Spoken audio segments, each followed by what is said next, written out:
Assalamualaikum warahmatullahi wabarakatuh. Selamat pagi anak-anakku.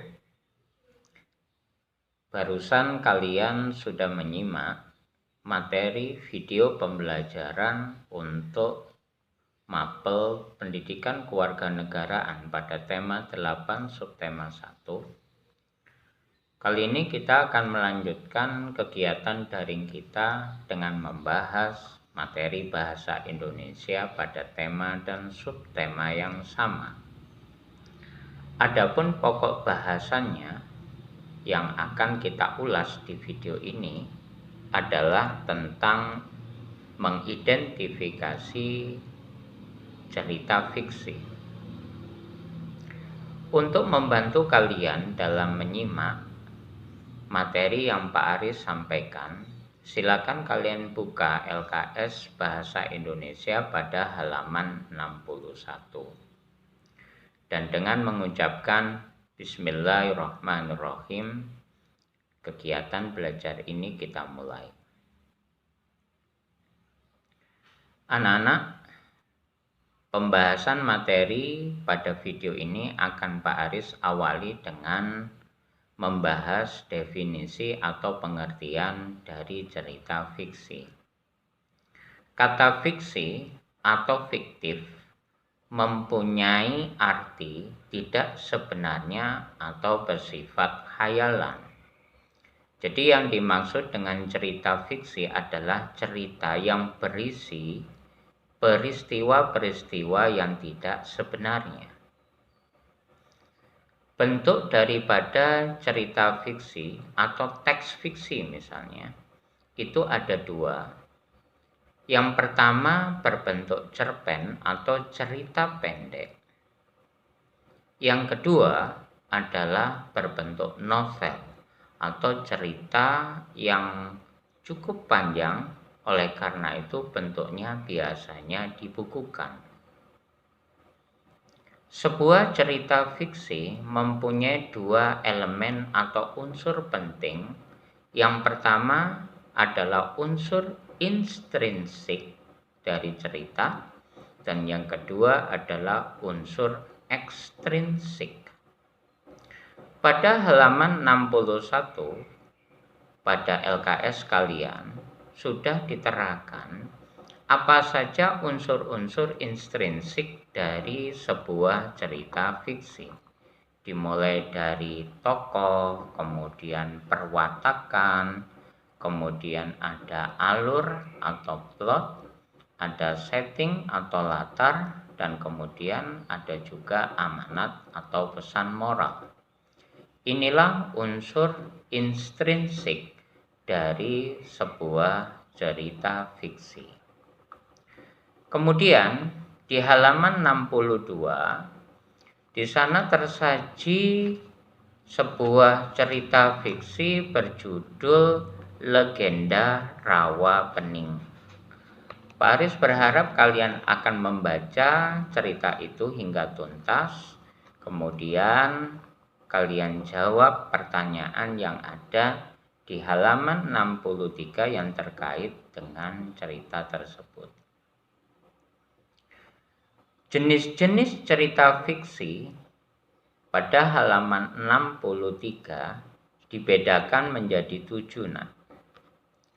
Yang pertama adalah cerita jenaka. Kata jenaka berarti lucu.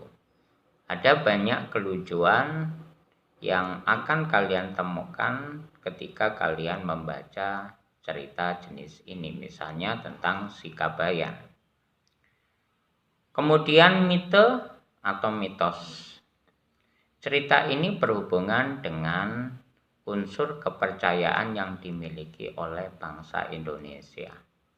Contoh kisah Ratu Pantai Selatan atau Nyi Roro Kidul. Kemudian fabel. Fabel itu cerita tentang binatang yang berperilaku seolah-olah seperti manusia.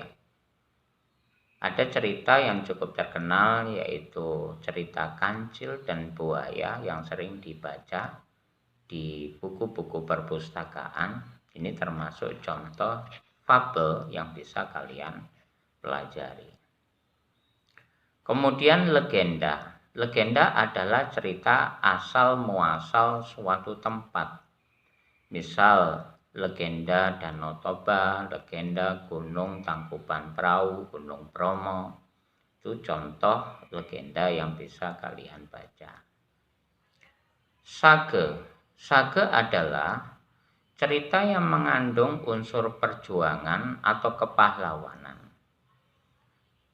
Di Bangil kita memiliki contoh cerita sage, yaitu kisah perjuangan Pak Sakerah yang sekarang sudah dimonumenkan di Kelurahan Kolorsari sana sebagai salah satu bukti bahwa dulu ada tokoh bernama Sakerah yang hidup di daerah Bangil dengan kisahnya yang heroik melawan penindasan penjajah Belanda. Kemudian cerpen dan novel yang tadi sudah Pak Aris bahas. Nah, selain ada cerita tentang asal mula Rawapening, di dalam LKS kalian juga terdapat cerita fabel tentang burung gagak dan serigala. Kemudian ada juga legenda asal mula batu menangis atau batu badaon.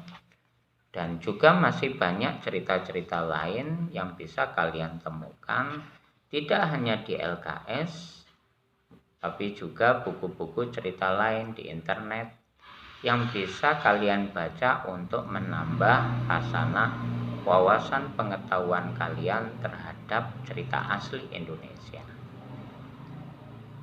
Satu hal yang penting anak-anak, membaca cerita itu bisa memberikan banyak manfaat bagi kehidupan kita.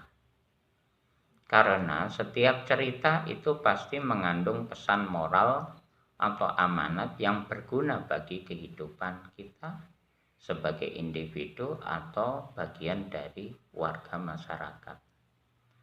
Kisah-kisah seperti Malin Kundang yang mengajarkan kita untuk senantiasa taat dan patuh kepada orang tua merupakan pesan moral yang berharga khususnya buat kalian sebagai anak. Inilah materi yang bisa Pak Aris sampaikan di video ini. Semoga bermanfaat. Tetap bersemangat belajar anak-anak nih. Karena sebentar lagi kalian harus mengikuti kegiatan penilaian tengah semester yang akan kalian ikuti di bulan ini. Tetap sehat, tetap belajar, tetap mencintai orang tua dan guru. Semoga kalian menjadi anak-anak yang berguna bagi bangsa dan negara. Amin. Wassalamualaikum warahmatullahi wabarakatuh.